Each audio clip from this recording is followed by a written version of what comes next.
विभिन्न समस्याओं को लेकर भारतीय किसान यूनियन टिकैत ने दिया मांग पत्र। बरेली में भारतीय किसान यूनियन टिकैत के कार्यकर्ताओं ने चौधरी सोमवीर सिंह के नेतृत्व में जिलाधिकारी को मांग पत्र दिया और किसानों की समस्याओं से अवगत कराते हुए कहा, फरीदपुर तहसील की नगरिया साधन सहकारी समिति ने 100 से अधिक किसानों की फर्जी लोन की एंट्री कर दी है।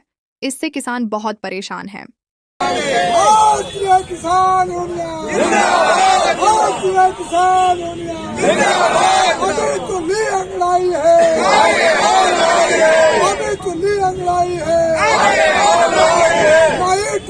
वैसे तो किसानों की काफी समस्याएं हैं, काफी मांगे हैं। आज हमारा मेन मुद्दा है जो 13 महीने से 2 साल से उस पर बैठे हुए थे खनौरी बॉर्डर पर। आज सरकार ने बिना कारण के, बिना वजह से उन्हें वहां से भजा दिया है, उन्हें गिरफ्तार किया है। जो गैर कानूनी है, बात करनी चाहिए थी, बात करके उनकी बात माननी चाहिए थी।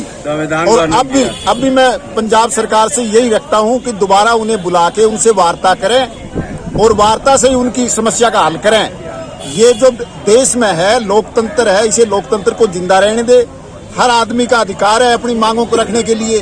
ये गैर कानूनी था जो पुलिस बल से जबरदस्ती किसानों को गिरफ्तार किया और उनसे वार्ता नहीं की गई। अब देश के लिए वो कोई अपने लिए थोड़ी मांग रहा था, वो तो अपने पूरे देश के लिए अपनी मांगे रख रहा था, पूरे देश के लिए था। एमएसपी कोई एक आदमी के लिए नहीं। और भाई सभी को जो अधिक से अधिक मूल्य मिलता है, हम तो न्यूनतम मूल्य लेने के लिए तैयार हैं। जो कम से कम मूल्य हो वो किसान को दिया जाए। इसके साथ साथ किसानों की और अपनी जिला लेवल की काफी समस्याएं हैं। हम कम से कम 3 साल से लगातार ज्ञापन दे रहे हैं। आवारा पशु इतना नुकसान कर रहे हैं, खेतों में भी कर रहे हैं, शहरों में भी कर रहे हैं, सड़क पर भी कर रहे हैं। इतने एक्सीडेंट, हजारों एक्सीडेंट रोज प्रदेश में, हजारों एक्सीडेंट होते हैं, हजारों लोगों को जख्मी करते हैं, जान माल का नुकसान होता है। भाई जब गवर्नमेंट ने कानून बना दिया वो गाय नहीं बेची जाएगी, तो कम से कम उसके लिए गौशाला बना के गौशाला में रखा जाए। जब तक गौशाला में गाय नहीं जाएगी, इतने किसान भी दुखी है, गाय भी दुखी है और देश की जनता भी दुखी है। इसके साथ साथ किसानों की और समस्या, जैसे अब सरसों का समय आ गया, हमारी सरसों के लिए अब सरकारी खरीद होनी चाहिए। उसके लिए न्यूनतम मूल्य के लिए सरकारी खरीद करनी चाहिए। अब हमारे औने पौने दावों में हमारी सरसों 5000 में, 51-5200 रुपए में, 4800 रुपए में बिक्री है, जिसका मूल्य सरकारी मूल्य जिसका 5800-5900 रुपए है। तो मेरी गवर्नमेंट से यह भी मांग है, भाई जब हमें आपने न्यूनतम मूल्य दे दिया है तो क्यों नहीं सरसों के क्यों नहीं लगाए आपने? सरसों के लिए हर जगह कांटा लगना चाहिए, पूरे प्रदेश में इसकी खरीद होनी चाहिए।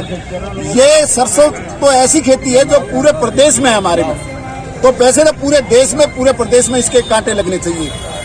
इसके साथ साथ किसानों को सबसे, जैसे अब गेहूं का सीजन आ रहा है, तो जो गेहूं के कांटे लगने चाहिए, गेहूं के कांटे लग के जो धांधलेबाजी करते हैं, पर क्विंटल पर किससे 200 रुपए लेते हैं, 400 रुपए लेते हैं, वो नहीं लेने चाहिए। निष्पक्ष से जो किसान आवे और उसकी आते ही तुलाई करे। हमारी इस सरकार से ये मांग है। ये हिंदुस्तान है, ये किसान है जो 70% ये हिंदुस्तान है, इसके साथ हिंदुस्तान चलता है। तो अगर इसकी इज्जत करेंगे तो ये देश की इज्जत है। जैसे गन्ना भुगतान है, कई मिलें पिछले साल का भी नहीं दे रही। जैसे हमारा बहेड़ी है, नवाबगंज है, जो चीनी मिल है, अभी तक पिछले साल का बकाया है। और कई गन्ना मिलें तो ऐसी है जो हर साल 10 साल से यही काम कर रही है। तो क्या हमारे देश में कानून नहीं है? उनके ऊपर कार्रवाई करने के लिए क्या कोई कानून नहीं रहा है? क्यों नहीं करते उन चीनी मिलों पर जो कम से कम 10 साल से यही आदी हो रही है, जो किसी को भी 1 रुपया नहीं देना है तो 1 साल रोक के देना है। तो हमारी सरकार से ये है, अब की बार ऐसा आगे कहीं ना हो। चाहे वो सरकारी मिले, उन पर कोई कार्रवाई करो, कुड़की करो, दूसरे को दो या सरकार अपने अंडर में लो। किसानों का पैसा समय पर मिलना चाहिए। जय हिंद, जय भारत।